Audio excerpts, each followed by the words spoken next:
ஜெபிக்கலாம். எங்களை அதிகமாய் நேசிக்கிற நல்ல தகப்பனே, இந்த புதிய மாதத்துக்காக இந்த மாதத்திலும் முதல் வாரத்துல இந்த 2ஆம் நாளையும் இந்த 3ஆம் நாளையும் காணும்படியாக நீர் எங்களுக்கு தந்த இந்த பெரிய கிருபைக்காக நன்றி செலுத்துகிறோம். இதோ இந்த நாளிலும் கூட சுவாமி, நாங்க தொடர்ந்து உங்களுடைய வசனங்களை தியானிக்கும்படியாக எங்களுக்கு நீர் தந்து வருகிற நல்ல சுகம்பலனுக்காக, ஜீவனுக்காக, ஆண்டவரே, அந்த வாஞ்சைக்காக நாங்க நன்றி செலுத்துகிறோம். ஆம் சுவாமி, குறித்த வேலையில வந்து உடைய பாதத்தில் அமர்ந்து ஆயத்தத்தோட உடைய வசனங்களை கேட்கும்போது அது எங்களுக்கு எவ்வளவோ ஆசீர்வாதம் தாப்பனே. நன்றியோடு துதிக்கிறோம், ஸ்தோத்தரிக்கிறோம். உடைய வசனத்துல நாங்க தியானிக்கிறப்போ எங்களுக்கு அது எங்களை உயிர்ப்பிக்கிறது, எங்களை உற்சாகமூட்டுகிறது, ஒரு எழுச்சியை உண்டு பண்ணுகிறது, ஒரு கமிட்மெண்ட்டுக்கு நேரா நடத்தி செல்லுகிறது, ஒரு டெசிஷனுக்கு நேரா கொண்டு போகுது. ஆண்டவரே, எவ்வளவோ காரியங்கள் இந்த வசனங்களின் மூலமாக எங்களுக்கு நீ செய்து தருகிற தயவுக்காக, ஆவியானவருடைய துணைக்காக, வழி நடத்துதலுக்காக நன்றியோடு உம்மை துதிக்கிறோம், உம்மை ஸ்தோத்திரிக்கிறோம். இந்த வேளையிலும் கூட சுவாமி, அவ்விதமான பெரிய கிரியைகளை நீ செய்து எங்க உள்ளங்களை ஆயத்தப்படுத்தி இந்த வசனங்களை ஏற்றுக்கொள்ளவும் தாப்பனே, எங்களுடைய வாழ்க்கையில அதை அபியாசிக்கவும் எங்களுக்கு நீர் உதவி செய்யும். வர இருக்கிற மக்களை சீக்கிரமாய் அழைத்து வாரும், தடைகளை மாற்றி போடும். இந்த வகுப்பு நடத்தும் போதும் கூட எந்த தடையும் இல்லாதபடி ஆண்டவரே, இந்த பாடத்தை நாங்க நடத்தி முடிக்கிறதுக்கு, அதை தியானிக்கிறதுக்கு ஆவியானவர் உதவி செய்ய உம்முடைய ஒத்தாசைக்காக காத்து நிற்கிறோம். நீர் எங்களுக்கு சகாயம் செய்யும் சுவாமி. நாங்கள் ஆண்டவரே இதுல ஆசீர்வதிக்கப்பட உதவி செய்யும். தாழ்த்தி உடைய கருத்தில் ஒப்பு கொடுக்கிறோம். பொறுப்பேற்றுக் கொள்ளும் நேசிக்கிற இயேசு கிறிஸ்து மூலமாய் வேண்டிக் கொள்கிறோம் பிதாவே. ஆமேன், ஆமேன்.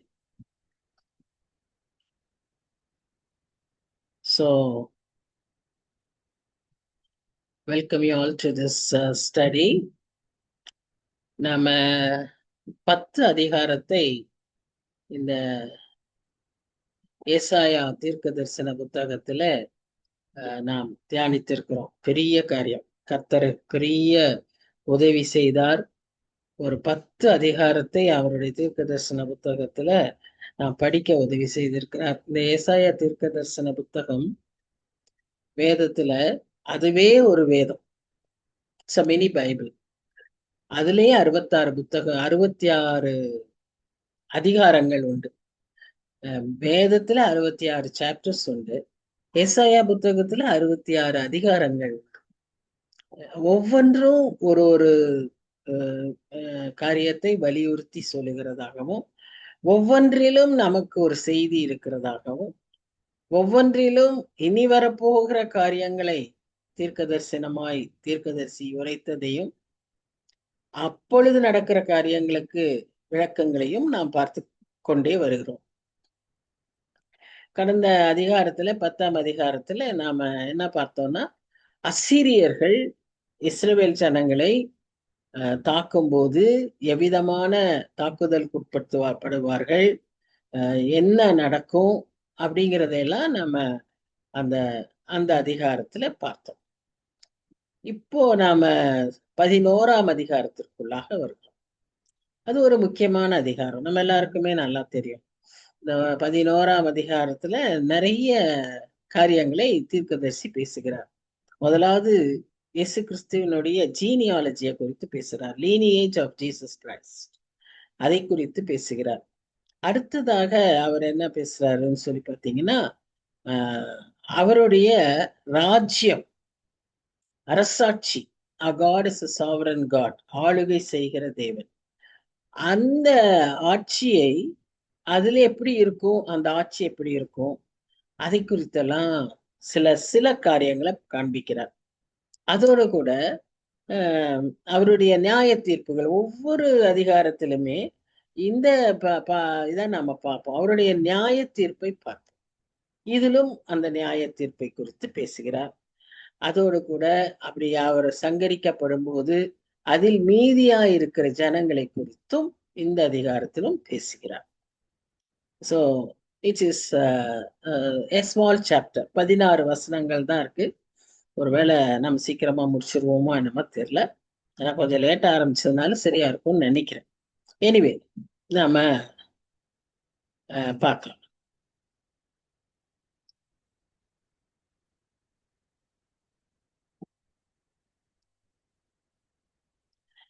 இந்த இன்றைய உலகிலே நாம் என்ன பார்க்கிறோம்னு சொன்ன கிறிஸ்தவர்கள் மத்தியில ஒரு ஒரு விதமான புதிய எண்ணங்கள், புதிய சிந்தனைகள் என்னன்னு சொன்னா, எதுக்கு நம்ம ஓல்ட் டெஸ்டமெண்ட் இன்னும் படிக்கணும், பழைய ஏற்பாட்டை ஏன் நாம் இன்னும் தொடர்ந்து படித்து கொண்டிருக்க வேண்டும்?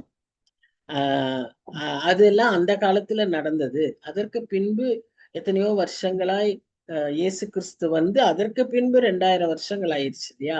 இனி எதுக்கு நம்ம அந்த ஓல்ட் டெஸ்டமெண்ட்டை படிக்கணும் அப்படின்னு சொல்லி நிறைய பேருக்கு ஒரு பெரிய கேள்வி இன்னைக்கு இருக்கிற கிறிஸ்தவர்களுக்கு, இன்றைய தலைமுறையினருக்கு. ஏன்னா அது படிச்சாலாம் விளங்க மாட்டேங்குது, அது இதோட பொறுத்து தெரியல. See, by the grace of God and by the guidance of Holy Spirit, we are able to understand the fulfillment of the prophecies that are in the Old Testament. இந்த ஜனங்கள் இன்னைக்கு மாடர்ன் கிறிஸ்தவர்களுக்கு இந்த ஓல்ட் டெஸ்டமெண்ட்டே படிக்க இஷ்டம் இல்லாததுனால அவங்களால இந்த இம்பார்ட்டன்ஸ், அந்த வேலிடிட்டியை அவங்களுக்கு புரிய மாட்டேங்குது. பட் வி சி இயேசு கிறிஸ்துவை பழைய ஏற்பாட்டிலே எப்படி கண்டுபிடிக்கலாம் என்பதை ஏசாயா தீர்க்கதரிசி நமக்கு அழகாய் சொல்லி கொடுக்கிறார். அவருடைய 66 புத்தகங்களில இது ஒன்றை நாம் அநேக காரியங்களை நம்ம இப்ப சொன்னோம் என்னெல்லாம் இருக்கு அதுலன்னு.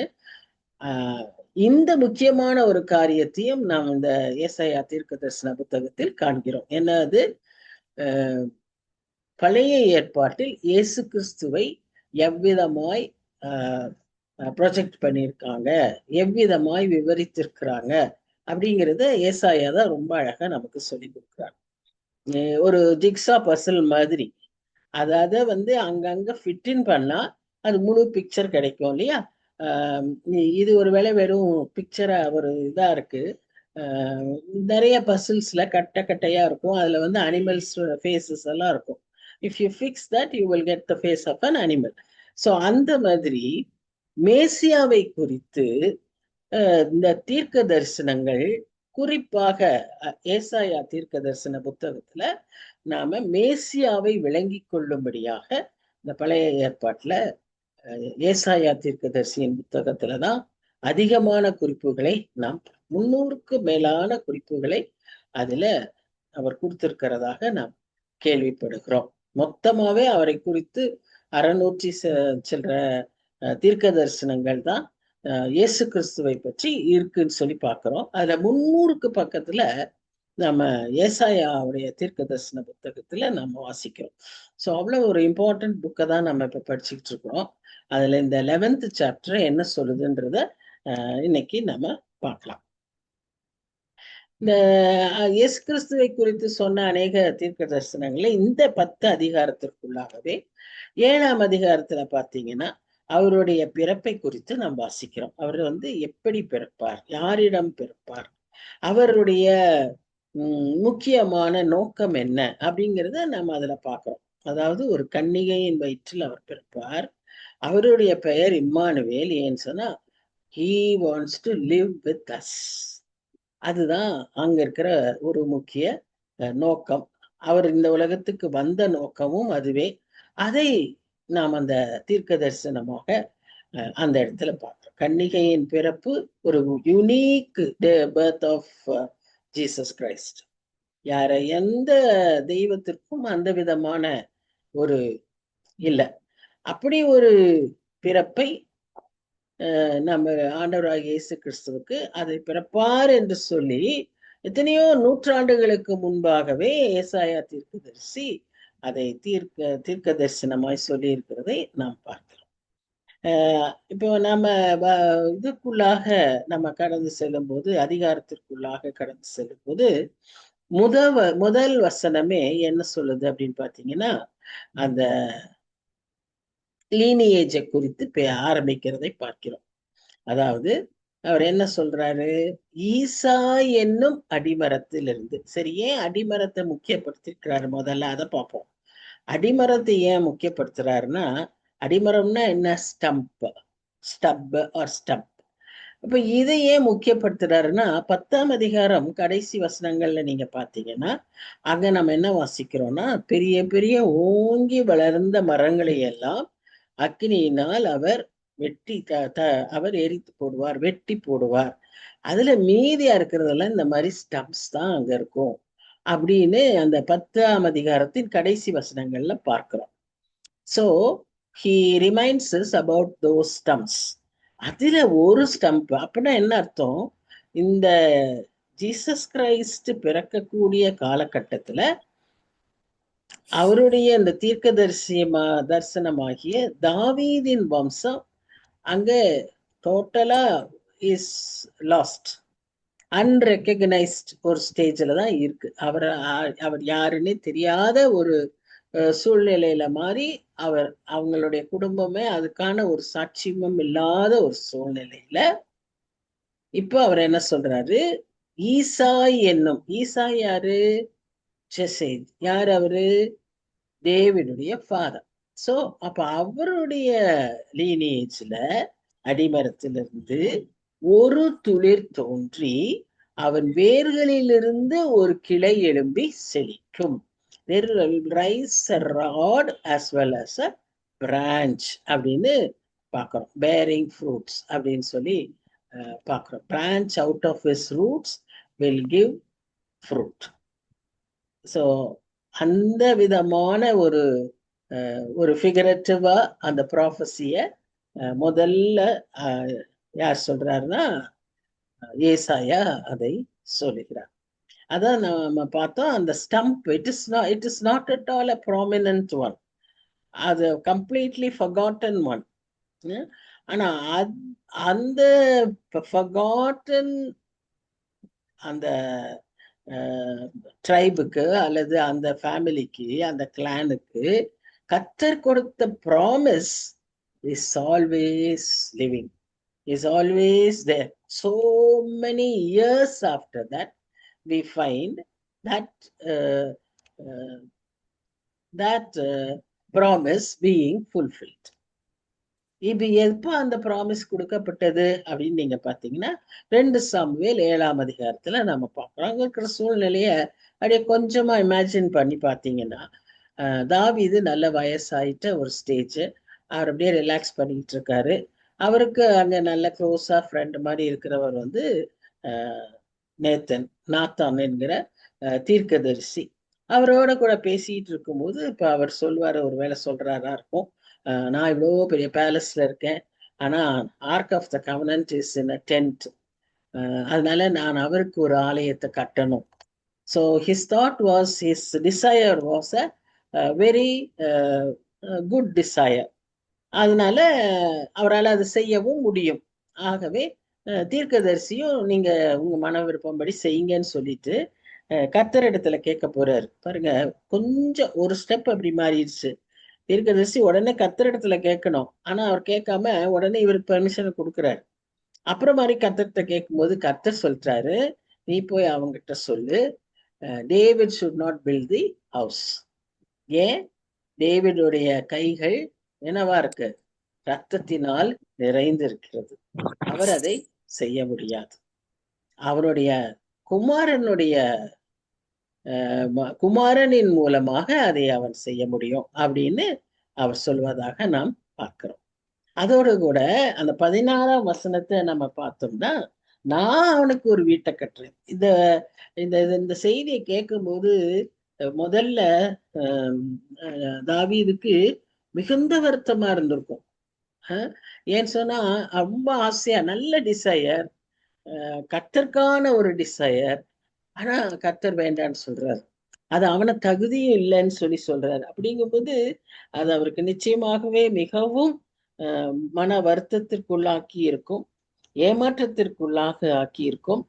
ஆனா கர்த்தர் வந்து அதுக்காக இன்னொரு இதை சொல்றாரு. அவரை நம்ம ஆண்டவர் is just got, at the same time a loving God. His justice is seen in him not allowing David to build the house because his hands are filled with bloody hands. So he said, you are not to build the house. அது sacred building. First he refused. He said, I am not going to live in that ஹவுஸ்ங்கிற மாதிரி தான் அவர் சொன்னாரு.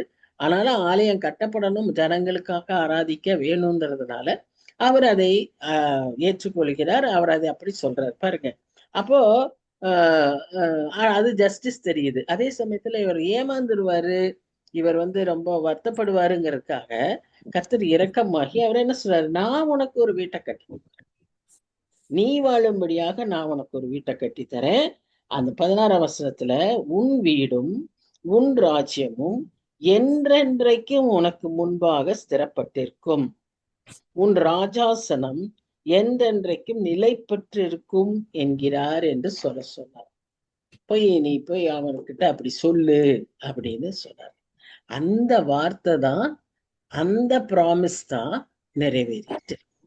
இந்த promise நிறைவேறாம போகணும் தான் நிறைய evil forces வேர் acting upon.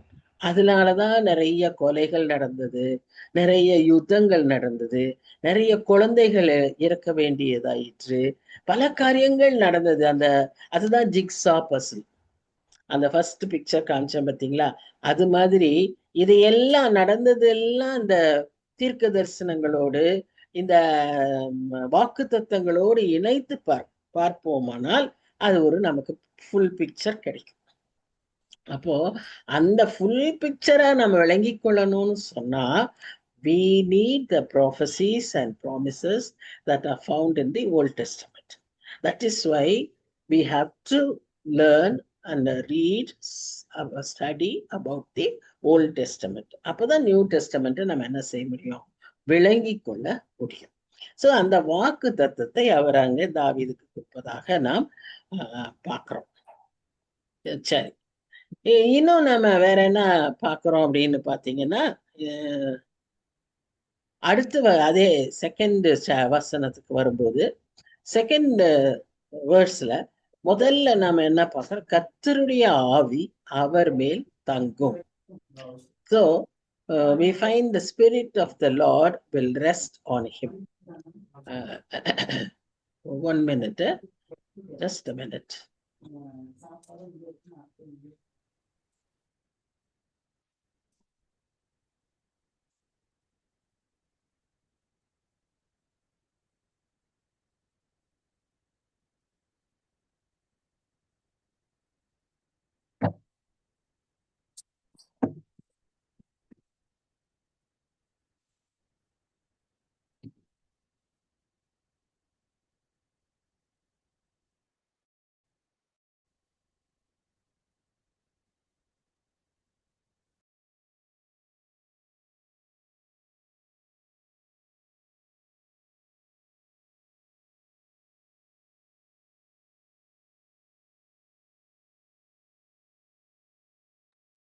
Yes.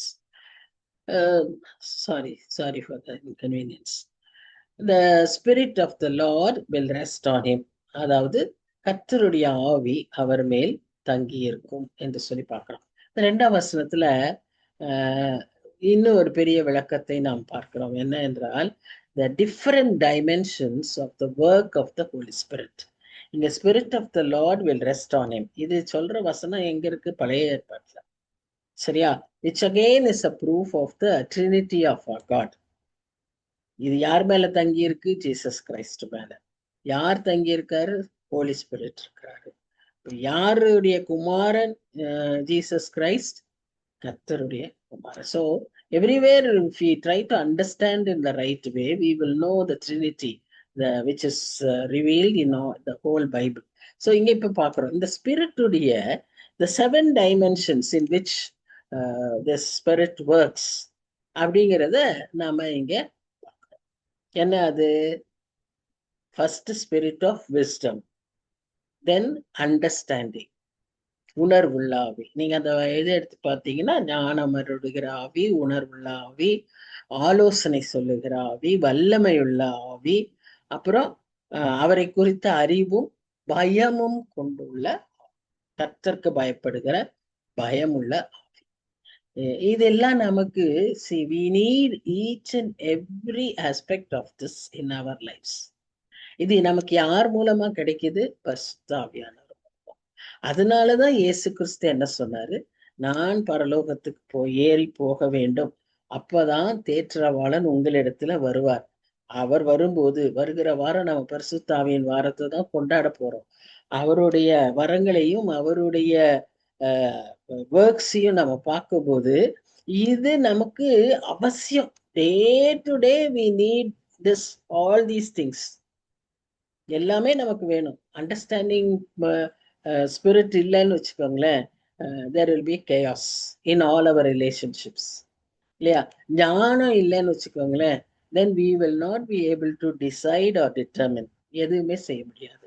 அப்புறம் council இல்லைன்னு வச்சுக்கோங்களேன், நம்ம வீட்டாராகட்டும், வெளியாகட்டும், சர்ச் ஆகட்டும், நம்மளுடைய நெருங்கியவர்களிடத்துல ஆலோசனை கூட சொல்ல முடியாது. இப்போ டீச்சர்ஸ்க்கெல்லாம் ஒர்க் ஸ்பாட்லேயே அது ரொம்ப தேவை. அப்போ அந்த மாதிரி. அப்புறம் ஸ்பிரிட் ஆஃப் நாலேஜ், கர்த்தரை பற்றி அறிகிற அறிவு நமக்கு வேணும். அப்பதான் நாம கர்த்தர் யார் என்பதை நாம் அறிந்து கொள்ள முடியும். கர்த்தர் யார் என்று அறிந்து கொள்வதற்கு முன்பாக நாம் யார் என்று நாம் அறிந்து கொள்ள மிகவும் முக்கியமாய் இருக்கிறதை நாம் பார்க்கிறோம். அடுத்தது, இது எல்லாம் what should it lead to? ஒரு தனி இண்டிவிஜுவலா அப்படி ஒரு பெரிய ஆளா ஆவியில நிரம்பி இருக்கிறதுக்காக கர்த்தருக்கு அந்த அருளப்படல.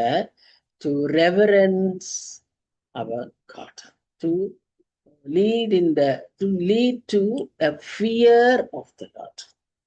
அதற்கு தான் கர்த்தர் இதை நேராக திருப்புகிறார் என்று சொல்லி நாம பார்க்கிறோம். இதை நம்ம யோவான் கூட அவருடைய வெளிப்படுத்தல் விசேஷத்துல இந்த மாதிரி அந்த விளக்கை குறித்து சொல்லும் போது முதல் அதிகாரத்திலேயே நாம ஒரு சில வசனங்கள்ல நம்ம பார்க்கிறோம். 4, 5, 6 வசனங்கள்ல இதை குறித்து அவர் சொல்வதாக நாம் பார்க்கிறோம். அடுத்ததா இன்னொரு ப்ரூஃப் என்னன்னு சொல்லி பார்த்தீங்கன்னா, 9ஆம் அதிகாரத்துல, இதே ஏசாயா புத்தகத்தின் 9ஆம் அதிகாரத்துல 6ஆம் வசனத்துல அவருடைய நாமத்தை குறித்து நாம் பார்த்தோம். அவருடைய நாமம் என்று சொல்லும்போது நம்ம அதுலயும் என்ன பார்க்கிறோம்? இதுல இங்க சொன்னதெல்லாம் அங்கேயும் இருக்கிறத பார்க்கிறோம். அவருடைய நாமமாய், அவருடைய நாமம் என்பது இயேசு கிறிஸ்துவுக்கும் சரி, கிறிஸ்தவர்களுக்கும் சரி, it should denote our character, our attributes. So இயேசு கிறிஸ்துவுக்கு அந்த நாமத்தின் மூலமாக அவருடைய அட்ரிபியூட்ஸ் எல்லாம் என்னன்னு நாம் பார்த்தோம். Wonderful counsellor, mighty, everlasting, prince of peace அப்படின்னு பார்த்தோம். அதே மாதிரி இங்கேயும் நாம பார்க்கணும். இந்த ஆவியெல்லாம் அங்க அதோட அப்போ இதெல்லாம் நிரம்பி இருந்தா அப்படிப்பட்ட ஒரு ஒரு ஃபங்க்ஷனிங் பர்சன் மெசாயாவா இருக்க முடியுங்கிறத இயேசு கிறிஸ்துவுக்கு அங்க பார்க்கிறோம். It should be so even for us today. இன்றைக்கும் நமக்கு அது அவசியமாய் இருக்கிறது. இதுல ரொம்ப கேரக்டரிஸ்டிக்கா என்ன பார்க்கிறோம்னா, Jesus is the son of God, இல்லையா? அவர் என்ன சொல்றாரு அங்க? கர்த்தருக்கு பயப்படுதல் அவருக்கு உகந்த வாசனையாய் இருக்கும். So he himself, நம்ம அவர்கிட்ட ஒபீடியன்ஸை பார்த்தோம். அவர் கர்த்தர் முன்பாக ஹியூமிலிட்டியை பார்த்தோம். அவர் எப்படி தன்னை தாழ்த்துறாருன்னு பார்த்தோம். கர்த்தர் முன்பாக அவர் எப்படி ஜென்டிலா இருந்தாரு, மீக்கா இருந்தாரு, இதெல்லாம் பார்த்தோம். And also he had the reverence to fear the Lord. இன்னைக்கு இந்த ஆஸ்பெக்ட் தான் நம்ம இடத்துல நிறைய, நம்ம இடத்துலன்னு சொல்லும்போது நம்மை மாத்திரம் சொல்லல, இன்றைக்கு இருக்கிற திருச்சபைகள், இன்றைக்கு இருக்கிற கிறிஸ்தவ குடும்பங்கள், இன்றைக்கு இருக்கிற கிறிஸ்தவ தலைமுறை, அடுத்த தலைமுறையினர் இன்றைக்கு இந்த ஒரு காரியத்துல குறைஞ்சிடுறாங்க. Because of the influence of the world. என்ன ஆயிடுது? அந்த பயப்படுற பயம், அது அப்படி பயப்படுகிறவர்களுக்கு என்னெல்லாம் ஆசீர்வாதம்னு நம்ம வேதத்துல எல்லா புத்தகத்திலும் வாசிச்சிருக்கிறோம், இல்லையா? நமக்கு நல்ல தெளிவா அதுக்குன்னே சில அதிகாரங்களே, சங்கீதங்கள் உண்டு, நீதிமொழிகள்ல நிறைய வசனங்கள் உண்டு. அப்படியெல்லாம் நம்ம பார்த்திருக்கோம். இப்ப நாம என்ன, இப்ப நமக்கு என்னன்னா, அவருக்கு அது உகந்த வாசனையாகும். அவருக்கு பிடித்த favourite fragrance. Our prayer is a fragrance to God. Our praise is a fragrance to God. Our reverence is a fragrance to God. That's what we see here. அவர் தமது கண் கண்டபடி நியாயம் தீர்க்காமலும் தமது காது கேட்டபடி தீர்வு செய்யாமலும் நீதியின்படி ஏழைகளை நியாயம் விசாரித்து யதார்த்தத்தின்படி பூமியில் உள்ள சிறுமையானவர்களுக்கு தீர்ப்பு செய்து பூமியை தமது வாக்கின் கோலால் அடித்து தமது வாயின் சுவாசத்தால் துன்மார்க்கரை சங்கரிப்பார். இன்னைக்கு நம்ம கண்ட்ரீஸ் எல்லாம் நம்ம பாக்குறோம். Every country is now concentrating focusing on equipping their army, equipping their war forces, ammunitions, nuclear weapons, but you see the weapon of God, just to walk in kolal, word, வாயின் சுவாசத்தா, by his breath. என்னது அது நம்ம பார்க்கிறோம் இல்லையா? 19ஆம் வெளிப்படுத்தல் விசேஷம் 19ஆம் அதிகாரத்துல பாக்குறோம்ல, இந்த கடைசி யுத்தத்தை எப்படி செய்யறாரு. எல்லா ராஜாக்களும், பூமியின் ராஜாக்கள் எல்லாரும் போய் அவரோடு யுத்தம் செய்ய போவாங்க, led by the demon. But what our God does, he comes in a white horse as a victor, and he will come with a sword in his mouth. அவருடைய வசனம், அது ஒரு வார்த்தை ஒரு நொடியில அத்தனை பேரையும் சங்கரிச்சு, they'll be given as a feast to the birds. Ultimate end. அப்படி பெரிய ஒரு யுத்தம் நடக்க போகுது. அதை இங்கேயே அவர் சொல்றார். அவர் வாக்கின் கோலால் அடித்து வாயின் சுவாசத்தால் துன்மார்க்கரை சங்கரிப்பார். அப்பேற்பட்ட mighty God we have. So why should we be afraid? அவருடைய, ஏன்னா இன்னைக்கு உலகம் நியாயம் தீர்க்கிறது எப்படி நியாயம் தீர்க்குதுன்னு பார்க்கணும். நிறைய தீர்ப்புகளை நம்ம டெய்லி கேட்டுக்கிட்டே இருக்கோம். ஒரு கேஸுக்கு ஒரு தீர்ப்பு சொல்லிக்கிட்டே இருக்காங்க. அதுல பாத்தீங்கன்னா இதுல சொன்ன மாதிரியே தான், கண் கண்டபடியும் காது கேட்டபடியும் அவங்க தீர்ப்பு செய்யலாம். Because they are only base, they keep their base on the evidences they have, on the proofs they have. But our Lord is one who knows the past, who knows the present, and he also knows the future. He knows the inner thoughts of each person. அது இன்னைக்கு இருக்கிற ஜட்ஜஸ்க்கு இல்லை. அதனாலதான் அவங்க ஜட்ஜ்மெண்டே நம்ம பார்க்குறோம்ல, நிறைய பேர் அந்த ஜட்ஜ்மெண்டே இது பண்ணிக்கிட்டே இருக்கிறாங்க, நிறைய பேசிக்கிட்டே இருக்காங்க. இது இப்படி இருந்திருக்கணும், அப்படி இருந்திருக்கணும், இப்படி செய்யணும், இது எப்படி செய்யலாம் அப்படிலாம் கேட்குறாங்க. ஏன்? கண் கண்டபடியும் காது கேட்கப்படியும் அவங்க நியாயத்திற்காங்க. அப்படிதான் நியாயம் தீர்க்க முடியும் as a human being. ஆனா அதுல சில சமயத்துல என்ன ஆயிருது, ஏழைகளை அவங்க துன்புறுத்துறாங்க, அவர்களுக்கு சரியான தீர்ப்பு செய்யறதில்லை. ஆனா சிறுமைப்பட்டவனுக்காக வழக்காடுகிறவர் யார்? நம் ஆண்டவர். யாருமே உதவி செய்யாத திக்கற்றவர்களுக்கு அவர்தான் உதவி செய்ய முடியும். அவர்தான் உதவி செய்கிற தேவனாய் இருக்கிறார். அதனாலதான் நம்ம அவரை நோக்கி கெஞ்சி வரும், அவரையே நம் வித்தியா பிடிச்சுக்கிறோம். So everything is based on the fear of the Lord, the reverence of the Lord. அது அவருக்கு உகந்த வாசனையா இருக்கும், அது அவருக்கு மகிழ்ச்சியை கொண்டு வரும். சங்கீதம் 37:4 நம்ம வாசிக்கிறோம், delight yourself in the Lord and he shall give you the desires of your heart. அவருக்குள்ளாக நாம் மகிழ்ச்சியா இருக்கிறது, அவர்கள் மகிழ்ச்சியா இருப்பதே நமக்கு பலன். இந்த மகிழ்ச்சி நமக்கு எப்படி அது கிடைக்கும்னா, அவருக்கு பயந்து வாழ்கிற வாழ்க்கையில. பயந்துன்னா அவர் ஏதோ ஒரு cruel God, ஒரு punishing God, destroying God, அப்படி அல்ல. Out of love we have reverence. நிறைய பெரியவங்களை நம்ம அப்படி நேசிக்கிறோம் இல்லையா? வயதானவங்க நம்ம குடும்பத்துல இருக்கிறவங்களை எல்லாம் நம்ம அதிகமா நேசிக்கிறோம். ஏன்னு சொன்னா அவங்களுடைய அன்பு, அவங்க நம்மேல் வைத்திருக்கிற அந்த உறவு, அதிலே நாம் அதிகமாய் களி கூறுகிறோம். அதே மாதிரிதான் அதுக்காக நம்ம அவங்களுக்கு பயந்து அவங்க சொல்றதை செய்வோம். அவங்களுக்கு பிரியமானதை செய்கிறோம். அதேதான் இங்கேயும். That is the delight. அந்த மகிழ்ச்சி நமக்குள்ள இருக்கணும். சரி, இங்க நாம என்ன பார்க்கிறோம்னா, he will give fairness to the powerless. அதாவது தங்க வழக்குகளை விசாரிக்கிறதுக்கு ஆள் இல்ல, சொல்லுவதற்கு ஆள் இல்லைன்னு இருக்கிற மக்களுக்கு அவர் பவரா இருப்பார்.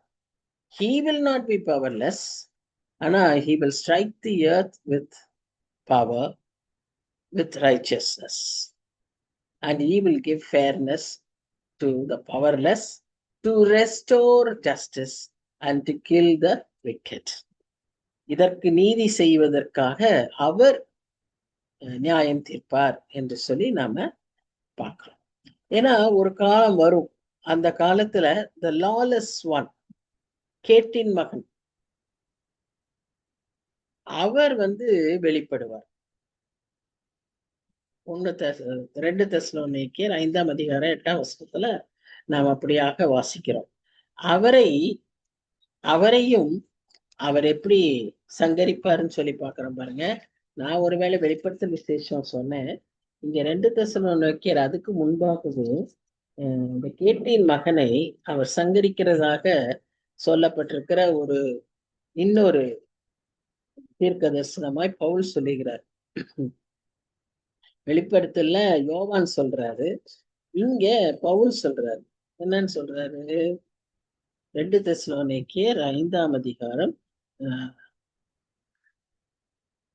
2ஆம் அதிகாரம் 8ஆம் வசனம். அது என்ன வசிக்கிறோம்னா, அந்த அக்கிரமக்காரன் வெளிப்படுவான், அவனை கர்த்தர் தம்முடைய வாயின் சுவாசத்தினாலே அழித்து தம்முடைய கிருபையின் பிரசன்னத்தினாலே நாசம் பண்ணுவார். பாருங்க, கிருபையின் பிரசன்னம் நமக்கு வேணும்னு சொல்லி நம்ம எவ்வளவு ஜெபிக்கிறோம். ஆண்டவரே உடைய பிரசன்னம் தாரோம், உடைய பிரசன்னம் ஒன்றே போதும், இப்படியெல்லாம் நாம ஜெபிக்கிறோம். பட் டு த விக்கெட் அதே கிருபையின் பிரசன்னம் அழிவை கொண்டு வரும். That is the power of our God. That is the mightiness of our God, the wonderful God. So நம்ம அவரை அறிய வேண்டிய விதத்தில் அறிய அறிய அறிய உண்மையாகவே we can rejoice in the Lord. யூதா 14ஆம் வசனத்துல நாம என்ன வாசிக்கிறோம்னா, அவர் எப்படி திரும்ப அவர் ஒரு கூட்டமாய் யாரோட பரிசுத்தவான்களோட இந்த பூமியிலே அவர் எப்படி நியாயம் தீர்ப்பார். அப்போ அந்த கர்த்தருக்கு பயப்படுகிறவர்கள் மாத்திரம் காக்கப்படுவார்கள். கர்த்தருக்கு பயப்படாதவர்கள், துணிகரமாய் அவருக்கு விரோதமாய் பேசினவர்கள் கூட, செய்தவர்கள் அல்ல, பேசினவர்களும் கூட அழிக்கப்படுவார்கள். One side we are seeing the power of God and mightiness of God. Another side we are also seeing the severity of his judgment. In the side we have to be very careful. In the side we have to rejoice and be happy that we are having a God like this. So எந்த பக்கம் இருக்கிறோங்கிறது நாம தான் decide பண்ணணும். இங்க இருந்தோம்னா நம்ம இங்க சீக்கிரம் வந்துடணும். இது நம்ம வெளிப்படுத்தல் 19:15. So in a world filled with injustice and conflict, இன்னைக்கு உலகத்துல நியாயமோ சத்தியமோ இல்லாத ஒரு சூழ்நிலையில விசுவாசிகளாய நாம் அவருடைய ஆட்சி ஒன்று இருக்கிறது, அதுல இந்த மாதிரி நீதியும் சமாதானமும் இருக்கும் என்பதை அறிந்தவர்களாக, அப்படிப்பட்ட ஆண்டவர் நமக்கு இருக்கிறார். நாம் அவருடைய வருகைக்கு சரியான விதத்தில் ஆயத்தமா இருந்தோம்னா இந்த நாட்களையெல்லாம் காணாதபடிக்கு நாம் எடுத்துக்கொள்ளப்படுவோம். அவரோடு கூட வந்த இந்த திரளான பரிசுத்தவான்களாய் நாமும் ஆளுகை செய்வோம். நமக்கு 2 முடிவுகள். ஒன்று, சரியான விதத்துல அவர் நம்மை எடுத்துக்கொள்ளும்படியாக நாம் ஆயத்தமாய் இருந்தோம் ஆனால் நம்மை அவர் எடுத்துக்கொள்ளுவார். He will gather us as a bride for his wedding. ஆனா ஒருவேளை நம்ம அதுல கைவிடப்பட்டிருந்தோமானால் ஆனா நம்ம எல்லாம் விசுவாசிக்க நம்ம இன்னுமே விசுவாசம் இருக்கோம். நான் அந்த நேரத்துல நம்ம தகுதியா இல்லாம நம்ம இடத்துல சில குறைபாடுகள் இருந்திருக்குமானால், குறைபாடுன்னு சொல்ல முடியாது, பாவங்கள், மன்னிக்கப்படாத பாவங்கள் எல்லாம் இருந்திருந்தா நாம என்ன செய்வோம்? கைவிடப்பட்டிருப்போம். ஆனா அந்த 1000 ஒரு அரசாட்சி இன்னும் ஒரு வாய்ப்பு நமக்கு மாத்திரமல்ல, அது முக்கியமாக இஸ்ரவேலர். ஏன்னா இஸ்ரவேல் ஜனங்கள் அன்றைக்கு தான் மேசியாவை ஏற்றுக்கொள்வார். அந்த காலகட்டத்துல தான் மேசியாவை ஏற்றுக்கொள்வார்கள்னு தீர்க்கதரிசிகள் சொல்றாங்க. அதுக்கு முன்பாக அவர்கள் ஏற்றுக்கொண்டால் ரொம்ப நல்லது. இன்றைக்கும் ஒரு கூட்டத்தார், ஒரு சின்ன கூட்டத்தார் அதுல ஏற்றுக்கொண்டவர்களா இருக்காங்க. அவங்க ஒருவேளை பரலோகத்துக்கு எடுத்துக்கொள்ளப்படுவாங்க இல்லையா? நம்ம அதை பார்க்கிறோம். சரி, இங்க நம்ம என்ன வாசிக்கிறோம்னா, அப்படிப்பட்ட ஒரு சூழ்நிலையில நாம ஒருவேளை கைவிடப்பட்டவர்களா இருந்தோமானா, நமக்கு இப்படி ஒரு ஆட்சி உண்டு. நாம் இந்த ஆட்சியில குடிமக்களா இருக்க போறோமா? அல்லது ஆட்சி செய்கிறவர்களா இருக்க போறோம்? நமக்கு 2ம் சாய்ஸ் தான்.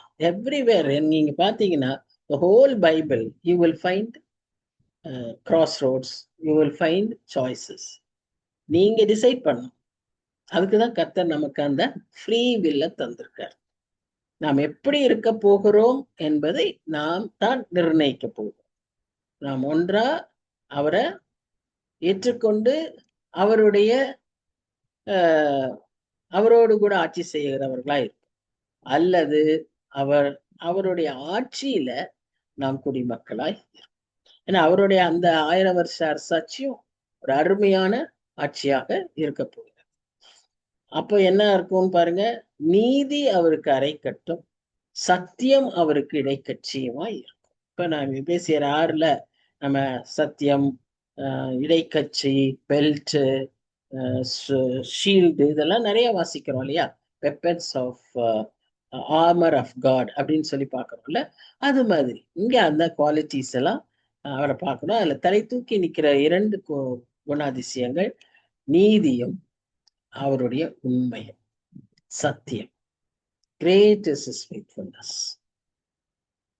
Whatever our Lord does, இந்த 2ம் இணைந்து போகும். அதுபோல ஜஸ்டிஸ் அண்ட் மெர்சி அது இணைந்து போகும். ஹோலினஸ் அண்ட் ரெவரன்ஸ் அது இணைந்து போகும். இப்படி அவருடைய வாழ்க்கையில அந்த ஆட்ரிபியூட்ஸ் எல்லாம் அப்படியே இணைந்து இணைந்து போகும். கவுன்சில் அண்ட் அண்டர்ஸ்டாண்டிங் அது இணைந்து போகும். விஸ்டம் அண்ட் நாலேஜ் அது இணைந்து போகும். இப்படி நிறைய காரியங்களை நம்ம ஒரு இடத்துல பார்க்கணும். அது போல நம்ம இடத்துல இருக்கணும். நாம் நிர்ணயிக்க வேண்டிய நிலைமையில் இருக்கிறோம் என்பதை நாம் நினைவு கொள்ள வேண்டும். ஆட்சியில குடிமக்களா இருக்க போறோமா? ஆளுகை செய்கிற மக்களாய் இருக்க போகிறோமா? யோசிக்கணும்.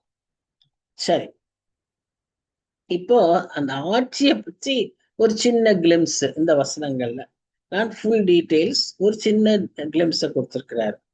எசேக்கியேல் கூட கொடுத்திருக்கிறாரு. இவர் இப்போ ஏசாயா தர்றாரு. எசேக்கியேல் கொஞ்சம் பின்னால, ஏசாயா ரொம்ப முன்னால. அப்பவே அவர் அதெல்லாம் சொல்லியிருக்கிறாரு. என்ன சொல்லியிருக்கிறாரு? அந்த ஆட்சியில எப்படி இருக்குமா? ஓனாயும் ஆட்டுக்குட்டியும் ஒன்னா இருக்குமா? இதெல்லாம் நினைச்சே பார்க்க முடியாத ஒரு காரியங்கள் இல்லையா? புலி வெள்ளாட்டுக்குட்டியோட படுத்துக்குமா? கன்றுக்குட்டி பாலசிங்கத்தோடு காலையும் ஒருமித்திற்கும் ஒருமித்திற்கும் ஒரு சிறு பையன் அவைகளை நடத்துவான். பசுவும் கரடியும் கூடி மேயும், அவைகளின் குட்டிகள் ஒருமித்து படுத்துக்கொள்ளும். சிங்கம் மாட்டை போல் வைக்கோல் தின்னும். நான் மாடு மீன் திங்கிறத பார்த்திருக்கேன். ராமேஸ்வரத்துல புல்லே கிடையாது. It's an island. Now lot of land connections are there to bridges எல்லாம். நான் சொல்றது ஒரு 40 வருஷத்துக்கு முன்னால. நான் ஸ்டூடெண்டா இருக்கும்போது, நான் ஃபர்ஸ்ட் ஃபியூ இயர்ஸ்ல பிள்ளைங்களை கூட்டிட்டு போறப்பெல்லாம் எங்களுக்கு ஜுவாலஜி ட்ரிப் இருக்கும். நாங்க அங்க போவோம். அங்க புல் இல்லாததுனால மாடு மீன் தின்னும். அங்க காய வச்சிருப்பாங்க. சின்ன சின்ன மீன்களை கருவாட்டுக்கு காய வச்சிருப்போம். அதை சாப்பிடும். நான் பார்த்திருக்கேன். அப்புறம் பார்த்தா மாடு இங்க கூட பேப்பர் எல்லாம் சாப்பிடுது பார்த்திருக்கேன். இங்க பாருங்க, சிங்கம் மாட்டை போல் வைக்கோல் தின்னு பார்க்கிறோம். Not because of famine, not because of drought or deficiency. இங்க அந்த ஒரு நேச்சரே மாறிடுதுன்னு சொல்லி பார்ப்போம். பால் குடிக்கும் குழந்தை விரியன் பாம்பு வலையின் மேல் விளையாடும். பால் மறந்த பிள்ளை கட்டுவிரியன் புற்றிலே தன் கையை வைக்கும். Meaning to say in a very young age without knowing what they are doing. அந்த ஸ்டேஜ்ல அப்படியெல்லாம் செய்யும்போது ஒரு பெரிய ஆபத்தாய் விளைய கூடிய நேரத்துல இவ்வளவு இதெல்லாம் ஒண்ணுமே செய்யாத ஒரு நிலைமை இருக்கும்னு சொல்லி. அதை விட இன்னும் பாத்தீங்கன்னா, என் பரிசுத்த பர்வதம் எங்கும் தீங்கு செய்வார் இல்லை, கேடு செய்வாரும் இல்லை. சமுத்திரம் ஜலத்தினால் நிறைந்திருக்கிறது போல் பூமி கர்த்தரை அறிகிற அறிவினால் நிறைந்திருக்கும். What a glorious time of rain that would be. So அந்த டைம்ல என்ன நம்ம பார்க்கிறோம்னா, even the predatory nature of the animals, இது எப்ப வந்தது? நீங்க கொஞ்சம் ஒரு என்ன சொல்றது, பிளேபேக் இல்லையா, பின்னால கடந்த காலத்தை பார்த்தீங்கன்னா, ஃபாஸ்ட் ஃபார்வர்ட்னா முன்னால, இதுனா பின்னால இல்லையா? அப்படி போய் பார்த்தோம்னா ஆதியாகம சூழ்நிலைக்கு வாங்க. ஆதாம் ஏவாள் இருந்த சூழ்நிலை. ஆதாம் தான் இந்த சிங்கம்னு பேர் வச்சாரு, அவர் தான் ஓனாயின்னு பேர் வச்சாரு. அப்படி ஒவ்வொன்றுக்கும் ஒரு பேரை வச்சிருக்காரு. அப்ப எல்லாமே அவரோட கூட விளையாண்டுக்கிட்டு எல்லாமே அப்படித்தான் இருந்துச்சு. So before sin could enter, how this world was, அதே அது கர்த்தருடைய அவருடைய மைண்ட்ல இருந்த அந்த பிளான் அது மாதிரியே தான் அந்த ஃபியூச்சர்லயும் இருக்கும், நித்தியமா இருக்க போது. அதுடைய ஃபோர் டேஸ்டா தான் இந்த 1000 year reign. Why it should be done in this year? Because these people all should repent and come and enjoy the eternity. அதுக்காக இந்த 1000 வருஷ அரசாட்சி. ஸோ அதுல இது நடக்கிறத நாம இப்படியெல்லாம் நடக்கும். இன்னொரு விதத்துல அத சில கமெண்டேட்டர்ஸ் எப்படி சொல்றாங்கன்னா, இந்த மாதிரி ஃபெரோஷியஸா இருந்த பயங்கரமான ஒரு cruel people, say for example Assyrians, even Turkish, Chinese, Africans, இவங்கெல்லாம் பார்த்தீங்கன்னா பயங்கர, they are very cruel people. Some of them, not all, some of them. ஆப்பிரிக்கால not all states, some of them. அப்போ அவங்கெல்லாம் நம்ம பார்க்கும்போது என்னாச்சு, அந்த குரூவல்ட்டி எல்லாம் மாறி, அந்த கேனிபாலிசம், ஒருத்தர் டார்ச்சர் பண்றது, அந்த மாதிரி ஒரு சிவியர் குரூவல் பீப்புள், அவங்களுடைய மனமெல்லாம் மாறி they will come into peaceful reign. ஒரு சமாதானத்துக்கான ஒரு காரியத்தை அந்த நாட்களிலே நாம் இந்த ஜனங்கள் மத்தியில நாம பார்ப்போம் அப்படின்னும் ஒரு காரியம். எல்லாத்துக்கும் மேலாக the whole earth will be filled with the knowledge of God. சமுத்திரம் ஜலத்தினால் நிரம்பி இருக்கிறது போல பூமியும் கர்த்தரை அறிகிற அறிவினால். ஆபகுக்கும் இதை தீர்க்க தரிசனமா சொல்றார், ஏசியாவும் அதை அப்படி தீர்க்க தரிசனமா சொல்றார். நாம என்ன செய்யணும்? நாம் இதற்கு என்னென்ன விதத்துல ப்ரமோட் பண்ண முடியுமோ ப்ரமோட் பண்ணணும். டிரான்ஸ்லேஷன் மினிஸ்ட்ரி இருக்கு, லிட்ரஸி மினிஸ்ட்ரி இருக்கு, கோயிங் அண்ட் ப்ரீச்சிங் இருக்கு, கோயிங் அண்ட் டீச்சிங் இருக்கு. ஒண்ணுமே இல்லை, we are sitting and praying, that is also there. Contributing towards this, that is also there. Some way or other we should also become a part of this ministry of filling the earth with God's knowledge. அது நமக்கு விழுந்த கடமை. அதனால்தான் பவுல் சொல்றாரு, சுவிசேஷத்தை பிரசங்கிக்காவிட்டால் எனக்கு ஐயோ, சமயம் வாய்த்தாலும் வாய்க்காவிட்டாலும். அவர் பிரசங்கத்தை தான் சொல்றாரு. நாம இன்னைக்கு அது பிரசங்கம் டைவர்சிஃபைடா வாட் எவர் வே. கம்ப்யூட்டர்ல அன்னைக்கு ஒருத்தரோட பேசிட்டு இருக்கேன், நான் கம்ப்யூட்டர்ல இந்தோனேஷியன் லாங்குவேஜை டிரான்ஸ்லேட் பண்ணி கொடுக்குறேன். வீட்டில தான் இருக்காங்க, எங்கேயும் போறதில்ல, வீட்டில இருந்து அங்க ஒரு மாசம் போயிட்டு வர்றாங்க, அப்புறம் வீட்டில இருந்து translating that Indonesian language in English. பாருங்க, இவ்வளவு அருமையா காரியங்களை எப்படியெல்லாம் செய்ய முடியுது இன்றைக்கு. அதற்கான வாய்ப்புகள் எல்லாம் இருக்கு. We have to discover, we have to involve, and we have to be a part of it. சரி, மனுஷர் மிருகங்கள் மாத்திரம் மாறல. பாலை ஓனாயி ஆட்டுக்குட்டி இப்படி எல்லாம் மிருகங்க மாத்திரம் இல்ல, மனுஷருக்குள்ளேயும் அந்த விதமான ஒரு என்னாச்சு ஒரு நல்ல ரிலேஷன்ஷிப் இருக்குங்கிறத நாம பார்க்கிறோம். இப்ப இதுல ஒரு சின்ன ஒரு இடைச்செருகல் மாதிரி இந்த நான் வெஜிடேரியனிசம் அண்ட் வெஜிடேரியனிசம் இதை குறித்து நம்ம கிறிஸ்தவ கோட்பாடு என்ன, நிலை என்ன, நிலைப்பாடு என்ன அப்படின்னு நிறைய பேர் கேட்குறாங்க. அதுக்கு என்ன காரணம் பார்த்தீங்கன்னா, வேதத்துல it is permissible, it is given in the scriptures. நோவா காலத்துக்கு அப்புறம் ஆதியாகமம் 9ஆம் அதிகாரத்துல நம்ம பார்த்தோம்னா we are permitted to eat meat. ஒருவேளை அதுக்கு முன்னால ஆதாம் நோவா வரைக்குமே எல்லாம் காய்கறிகளை தான் சாப்பிட்டு இருந்திருப்பாங்க, நான் வெஜிடேரியன் சாப்பிட்டுருக்க மாட்டாங்க. அதுக்கப்புறம் தான் we are allowed to eat meat. ஆனா அப்ப வேட்டையாடி என்ன செஞ்சாங்க தெரியல. நம்ம ஈசாக்கு காலங்கள்ல பாக்குறோம், ஆனா அதெல்லாம் பிற்காலத்துல. அப்போ அன்னைக்கு ஆதாம் இருந்த காலமும் நோவா இருந்த காலத்திலயும் ஒருவேளை மீட் சாப்பிட்டிருக்க மாட்டாங்களோ தெரியல. But they are allowed to eat meat அப்படின்னு போட்டிருக்கு. So it is in no way related in any way with the spirituality. ஆவிக்குரிய விஷயத்தோட இதையெல்லாம் நம்ம என்ன செஞ்சிடக்கூடாது, இணைச்சிடக்கூடாது.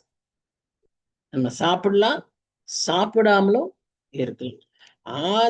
இந்த 1000 வருஷ அரசாட்சியில ஒருவேளை ஒரு மாற்றம் மனிதரிடத்தில் நடக்கக்கூடியது என்னன்னா, all will become vegetarians. Because எல்லா அனிமல்ஸும் என்ன ஆயிடுது, அவங்களுக்குள்ளேயே ஒரு நல்ல ஒரு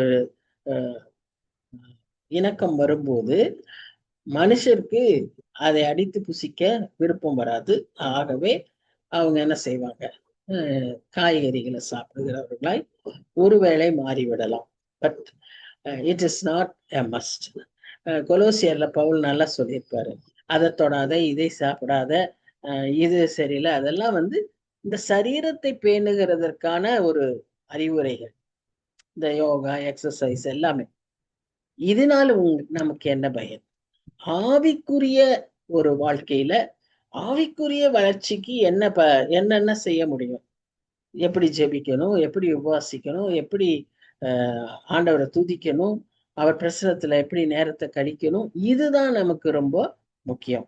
சரீரத்துக்கான வளர்ச்சிக்காக நம்ம இவ்வளோ இம்பார்ட்டன்ஸை கொடுக்க வேண்டியது இல்லை என்று நம்ம கொலோசியர்ல பவுல் ஆலோசனை சொல்றத பார்க்கிறோம். எல்லாமே அதனாலதான் யோவான் சொல்வாரு, எல்லாவற்றையும் சோதித்தறிந்து நலமானதை பற்றிக்கொள்ளும். நமக்கு எதுவும் இங்க கிறிஸ்டியானிட்டி, நான் ஷுட் நாட் சே கிறிஸ்டியானிட்டி, என்ன கிறிஸ்டியன் லைஃப் எதுவுமே நமக்கு ரூல்ஸ் கிடையாது. Any matter for that, it's between you and God and definitely your relationship with man. அதனாலதான் பவுல் அதுக்கு கொரிந்தியர்ல ரொம்ப நல்லா சொல்வார், you cannot become a stumbling block to another Christian, another believer. உனக்கு எல்லா ரைட்ஸ் உண்டுன்னு சொல்லி நீ இஷ்ட பிரகாரம் நடக்க முடியாது. அப்போ அது அடுத்த விசுவாசிக்கு பாதிப்பார், அவருடைய விசுவாசத்தை. அப்பனா அதை நீ செய்யக்கூடாது. அதை நான் செய்யவே மாட்டேன் பவுல் சொல்றாரு. So it is all our own decisions and our own thing under the light of the word of God. That should be our base.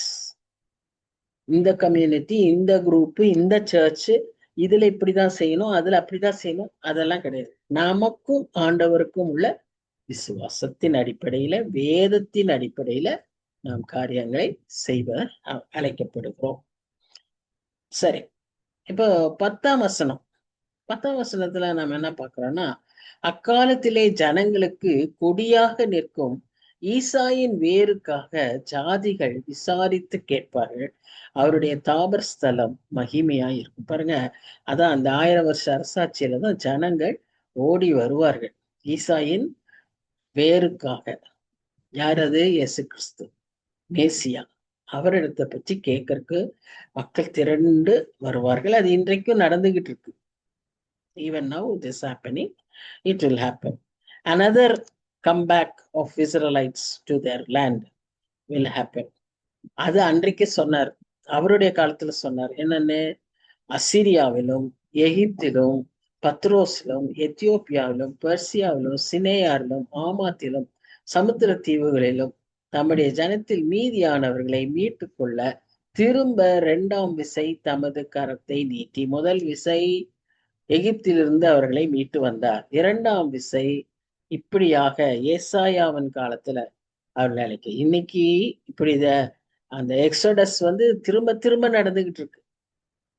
1948, 47 அப்பதான் அந்த கண்ட்ரி ஃபார்ம் ஆச்சு. இப்படி நிறைய டைம் ஆயிட்டே இருக்கு. Even today it is happening.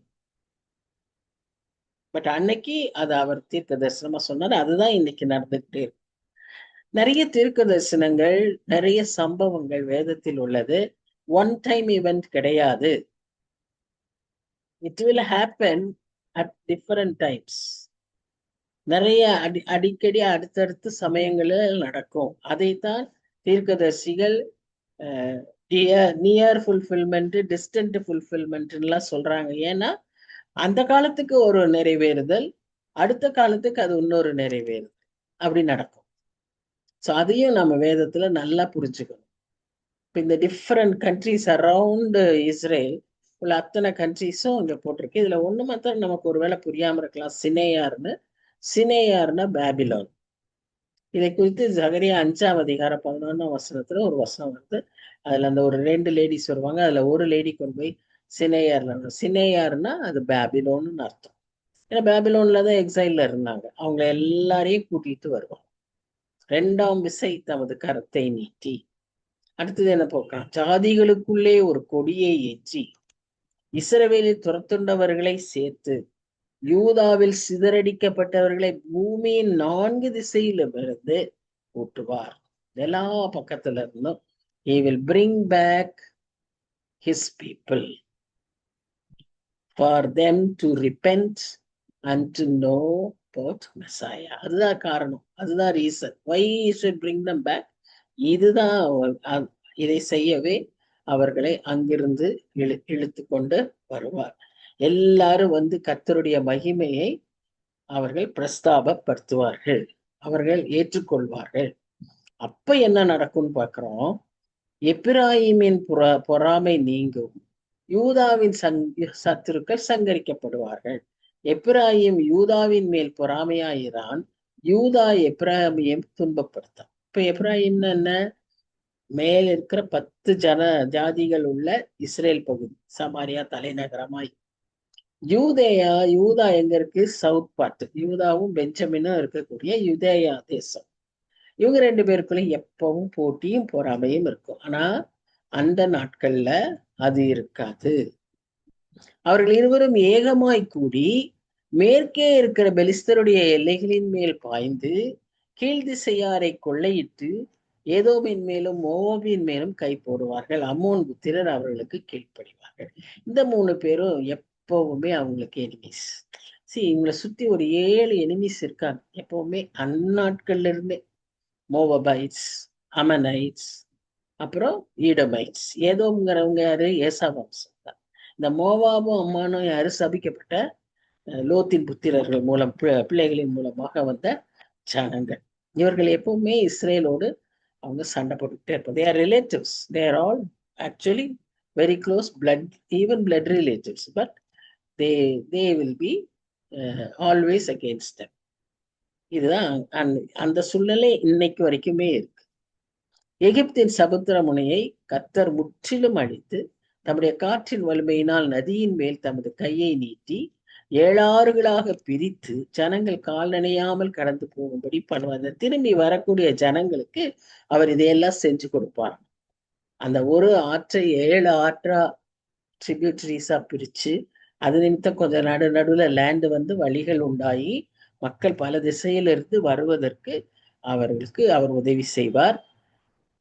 பாருங்க, அசீரியாவிலே அவருடைய ஜனத்தில் மீதியானவர்களுக்கு ஒரு பெரும் பாதையா இருக்கும். இன்னைக்கு இதெல்லாம் எதை நமக்கு சொல்லுது? when he comes and when we go to meet the Lord, this is how he will felicitate, he will facilitate for us, he will facilitate for us. நமக்கு உதவி செய்வார், பாதைகளை உண்டு பண்ணி தருவார். நம்ம போவும் அதுக்குள்ள வரமாட்டேன், நான் அதுல போக மாட்டேன்னா என்னதான் பண்றது? அப்படி சொல்லக்கூடிய கடினமான ஜனங்கள் கடலத்தனையா இருப்பார்கள் என்று பார்க்கிறோம். வெளிப்படுத்துற விசேஷத்துல பார்க்கிறோம். அந்த மிருகத்தோட அவங்க எல்லாரும் பாதாளத்துக்கு போனாங்கன்னு பார்க்கிறோம். கடல் மணல் அத்தனையான ஜனங்கள் அப்படி இருக்க போறாங்க.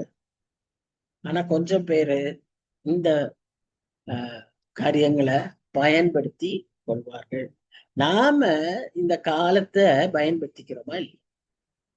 அந்த நாட்களுக்கு போய் பயங்கரமான ஒரு சூழ்நிலையில சிச்சுவேஷன்ல அவங்களுடைய கடினமான எல்லா விதமான அந்தி கிறிஸ்துவின் டார்ச்சர்ல நாம இந்த மாதிரி ஏற்றுக்கொள்ள போறோமா? அல்ல இப்ப இந்த கிருபையின் நாட்கள்ல ஏற்றுக்கொள்ள போறோம். See, the whole book is choice, decision. நம்ம கையில தான் இருக்கு. நம்ம இதை புரிந்து கொண்டு அவர் பாதத்துல விழுந்து, ஆண்டவரே எங்களை மன்னியுங்க, இத்தனை நாள் ஒருவேளை நாங்க அதை குறித்து உணர்வு இல்லாம இருந்திருந்தோம்னா எங்களை மன்னியுங்க. அதே சமயத்துல ஆண்டவரே நாங்க கைவிடப்படாதபடி ஏற்றுக்கொள்ளுங்க அப்படின்னு சொல்லி நாம நல்ல டெய்லி நாம அதுக்காக ஜெபிக்கணும். இந்த நல்ல செய்திய, இந்த முக்கியமான செய்திய, அவசரமான இந்த செய்திய தீவிரமாய் நாம் மற்றவர்களுக்கு சொல்ல வேண்டும். அதுதான் முக்கியம். இது நாமளே வச்சுக்க கூடாது. அது அதற்கு நாம் கணக்கு கொடுக்க வேண்டியவர்களாகி விடுவோம். ஏன்னா nothing is ours. This knowledge God has given us. This understanding God has given us. What are we supposed to do? We have to counsel others. Tell them the right way. Show them the way. அது நாம செய்யணும். We should be pointers. Pointers to Christ. அது நாம செய்ய வேண்டிய முக்கியமான ஒரு வேலை. இன்னுமே நாமளே என்ன டிசைட் பண்ணாம உட்கார்ந்து இருந்தோம்னா we are accountable to God. So that is what we read in this 11th chapter. So it's a wonderful chapter where he talks about his reign, his justice, judgment, the last days, what we are supposed to do, what we have to decide, what is our role. எல்லாவற்றையும் இதுல அழகாய் ஒரு நட்சல் மாதிரி சொல்லி இருக்கிறாரு. கர்த்தர் கிருபையா இன்றைக்கு நாமும் கூட இதை குறித்து படிக்க, சரியா கொஞ்சம் ஆழமாய் அறிந்து கொள்ள ஆவியானவர் நமக்கு உதவி செய்திருக்கிறார். நன்றியோடு நம்ம அவரை நோக்கி பார்ப்போம். நல்ல ஆண்டவரே, நன்றி செலுத்துகிறோம். நீ தந்திருக்கிற இந்த வேத வெளிச்சத்துக்காக நன்றி சுவாமி. எவ்வளவோ அன்பாய் ஆண்டவரே, நீர் எல்லாவற்றையும் எவ்வளவோ ஆண்டுகளுக்கு முன்பாகவே இதையெல்லாம் நீர் நிர்ணயித்து தீர்மானித்து எங்களுக்கு வெளிப்படுத்தியும் இருக்கிறீர் சுவாமி. இந்த வேதம் இல்லைன்னா நாங்க என்ன ஆகியிருப்போம்? எங்களுக்கு என்ன புரிஞ்சிருப்போம்? எவ்வளவோ தவறான காரியங்களை நம்ம தவறான விதத்துல புரிஞ்சிருப்போம் சுவாமி.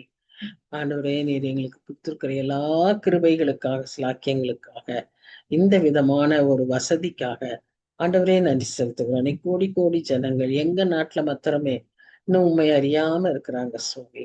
ஆண்டவரே, இதனுடைய ரகசியத்தை, சத்தியத்தை புரிஞ்சுக்காம இருக்காங்கப்பா. எப்படியாவது அவர்களுக்கு நாங்களும் அதை வெளிப்படுத்தி விட எங்களுக்கு நீர் கிருபத்தாரோம். எங்களுடைய வாழ்க்கை மூலமா ஆண்டவரை அவங்க அறிந்து கொள்ள கிருபத்தாரோம். எங்களுடைய சாட்சிகள் அப்படியாதான் இருக்கட்டும். எங்களுடைய ஆண்டவரே, the declaration of our faith அப்படியா இருக்கட்டும் சுவாமி. தயவா இறங்குங்க ஆண்டவரே, தயவா இறங்குங்க. வந்திருக்க ஒவ்வொருவரையும் ஆசீர்வதிங்க. எவ்வளவு உமது அன்பும் இரக்கமும் உண்மையோ, கிரேட் இஸ் யோர் ஃபெய்த்ஃபுல்னஸோ, அதே போல ஆண்டவரே, so severe is your justice Lord, your judgement Lord. அதற்காகவும் நாங்க பயந்து ஆண்டவரே உமக்கு கீழ்ப்படிந்து ஆண்டவரை உண்மை நேசித்து உமக்கு கொடுக்க வேண்டிய ஆண்டவரே அந்த ரெவரன்ஸை கொடுக்கறதுக்கு எங்களுக்கு நீர் உதவி செய்யும்படியாய் நோக்கி பார்க்கிறோம். எங்களை நாங்க தாழ்த்தி உடைய கருத்துல ஒப்பு கொடுக்கிறோம். வந்திருக்கிற ஒவ்வொருவரையும் ஆசீர்வதியும், தேவைகளை சந்தியும், குடும்பங்களை ஆசீர்வதியும். மனதின் காரியங்களை எல்லாம் அறிந்த தேவன் அவர்களுக்கு இந்த வாரத்துல எல்லாவற்றையும் நிறைவேற்றி கொடும். அது போல ஆண்டவரே வர தடைப்பட்ட மக்களுக்காகவும் ஜெபிக்கிறோம். நல்ல சுகத்தை பலத்தை கட்டளையிட்டு அடுத்த வாரத்துல நாங்க எல்லாரும் உண்மை ஒன்று கூடி ஆண்டவரே நாங்கள் உண்மை உடைய வசனங்களை தியானிக்கிறதுக்கு எங்களுக்கு இந்த ஐக்கியம் எங்களுக்கு ஒரு நல்ல பலனா இருக்கு சுவாமி. ஒருவேளை எங்க முகத்தை கூட நாங்க காண்கிறது இல்ல. வெவ்வேறு இடங்கள்ல இருந்து நாங்க சேர்ந்து இணைந்து ஒருவேளை இந்த ஸ்டடி ஹவர்ல இருக்கிறோம். But still it is a time with you Lord and with your children. That gives us a great delight, ஒரு கிரேட் ஜாய். அதற்காக நாங்க நன்றி செலுத்துகிறோம். ஆண்டவரே, இது நீர் கொடுக்கிற ஒரு பெரிய ப்ரிவிலேஜ். உங்களுடைய வார்த்தையின் மூலமாக, உங்களுடைய அன்பின் மூலமாக இதை கொடுத்திருக்கிற இந்த கிருபையை நாங்கள் சரியாய் கனப்படுத்தவும், அதற்கேற்ற விதமாய் நாங்களும் நடந்து கொள்ளவும் எங்களுக்கு நீர் கிருபை தரும்படியாய் நோக்கி நாங்கள் சுபிக்கிறோம். தாழ்த்தி ஒப்பு கொடுக்கிறோம், பொறுப்பேற்றுக் கொள்ளும்படி நடத்தும். நேசிக்கிற இயேசு கிறிஸ்து மூலமாய் வேண்டிக் கொள்கிறோம் பிதாவே. ஆமென், ஆமென்.